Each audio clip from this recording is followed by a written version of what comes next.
పార్వతీపురం మన్యం జిల్లా కురుబం నియోజకవర్గం గుమ్మ లక్ష్మీపురం మండలంలో గొయ్యిపాక పంచాయతీలో రసాభాడి టంకు కింతలాంబ గ్రామాల్లో బుధవారం నాడు మండల పార్టీ అధ్యక్షులు అడ్డాకుల నరేష్ ఆధ్వర్యంలో జరిగిన సుపరిపాలనలో తొలి అడుగు కార్యక్రమంలో ముఖ్య అతిథిగా రాష్ట్ర ప్రభుత్వ వైపు కురుపాం ఎమ్మెల్యే తోయక జగదీశ్వరి పాల్గొన్నారు. ముందుగా టీడీపీ శ్రేణులు గ్రామస్తులు పూలమాలలు వేసి ఘనంగా స్వాగతం పలికారు.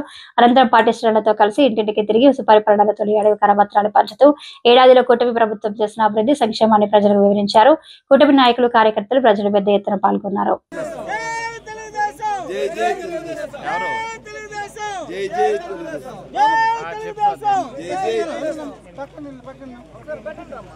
బయటకు వచ్చి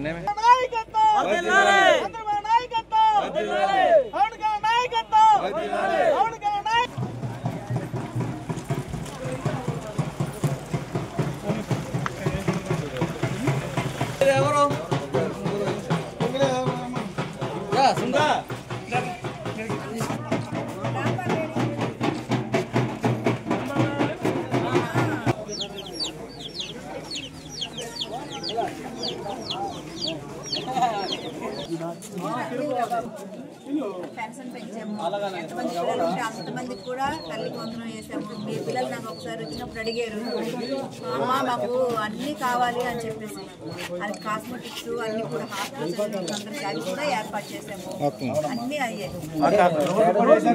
రోడ్డు నేను నడిచి వచ్చాను. ఎవరింట్లో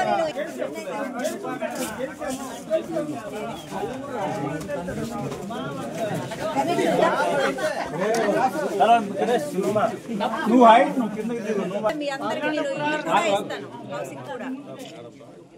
ఏది కావాలండి హౌసింగ్ బిల్లు కానీ ఏది కావాలంటే ఇక్కడ జగన్ ఉద్దేశం ఏంటంటే ప్రజలందరూ జగన్ పెడతాయి. ఆ విధంగా ఇక్కడ సచివాలయంలో వీళ్ళందరికీ చాలా అందించారు.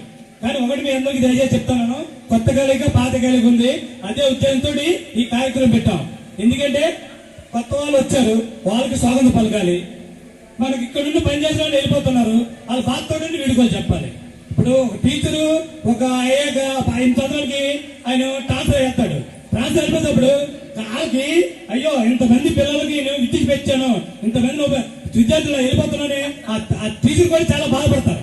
ఈ పిల్లలు కూడా అయ్యో మా టీచర్ గారు వెళ్ళిపోతున్నారు, అయ్యో మా సార్ వెళ్ళిపోతున్నారు, మళ్ళీ మాకు అలాంటి సార్ వస్తారా రారా, ఇలాంటి మా టీచర్ ఇలాంటి వస్తారా లేరా, మా బాగా చదువు చెప్తారు లేదని పిల్లల దాంట్లో వాళ్ళు గుర్లు పడుతుంది. ఇప్పుడు ఏంటంటే మళ్ళీ ప్రతి ఒక్కరు కూడా బాధ ఉంటుంది. ఉద్యోగం అనేక ఉద్యోగం రాక తప్పదు, రిటైర్మెంట్ అవ్వక తప్పదు. మనకి జన్మ వచ్చాక సాగు తప్పదు. జగన్మోహన్ రెడ్డి గారికి మీరందరూ పట్టం కట్టారు. ఆయన రాగానే ఏం చేశారంటే మొట్టమొదట గ్రామంలో సచివాలయ కేంద్రాలు పెట్టారు. ఆయన అనుకున్న ప్రకారంగా సచివాలయ కేంద్రాలు పెట్టారు. ఎందుకు పెట్టారు? జగన్మోహన్ రెడ్డి ఇవన్నీ కబ్జా చేసుకుని పెట్టుకోవడానికి కాదు, ప్రతి పేదవాడికి అర్హుడు ఉన్నాడు కదా లబ్ధి పొందాలి, ఏ ఇబ్బంది లేకుండా. ఈ రైతు విత్తనాలకు వెళ్తేప్పుడు విత్తనాలకు వెళ్ళేటప్పుడు ఎన్నో ఇబ్బందులు పడుతున్నారు. అక్కడ కొట్టించుకోవడం, పాస్బుక్ చింపించుకోవడం.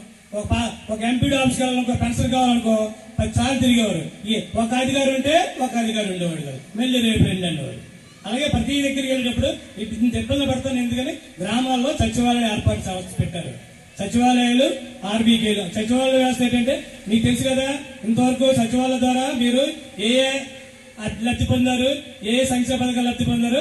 సచివాలయానికి 11 మంది స్టాఫ్ పెట్టారు. అలాగే హెల్త్ డిపార్ట్మెంట్ కి 4 స్టాఫ్ పెట్టారు. అమ్మ డిపార్ట్మెంట్ హెల్త్ డిపార్ట్మెంట్ దయచేసి కూర్చున్నాం.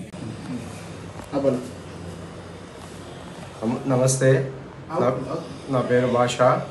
మాది వైజాగ్ ఆప్టికల్స్ కొత్త వలసలో గత 30 సంవత్సరాలుగా నిర్వహించబడుతుంది. మేము షాప్కి సంబంధించి చాలా మెడికల్ క్యాంపులు చేసి ఉన్నాము. రోటినేతరతో ఒక 10 సంవత్సరాలు, అలాగే మిమ్స్తో అలా చేసి ఉన్నాము. గత 4 సంవత్సరాల నుంచి శంకర్ ఫౌండేషన్ వాళ్ళతో చేస్తున్నాము. చాలా మాకు సహాయ సహకారాలు బాగా అందిస్తున్నారు.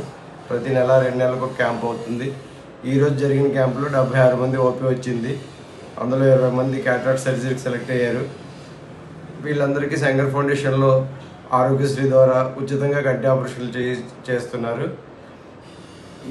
ఈ మధ్యకాలంలో ఈ 2-3 సంవత్సరాల నుంచి మాకు మరింత సహకారాలు అందిస్తున్న శంకర్ ఫౌండేషన్ వాళ్ళు చాలా బాగా ఆపరేషన్లు చేస్తున్నారు. మంచి మిషనరీ, మంచి డాక్టర్స్ చాలా బాగా చేస్తున్నారు. మా మంచి సహాయ సహకారాలు అందిస్తున్నారు.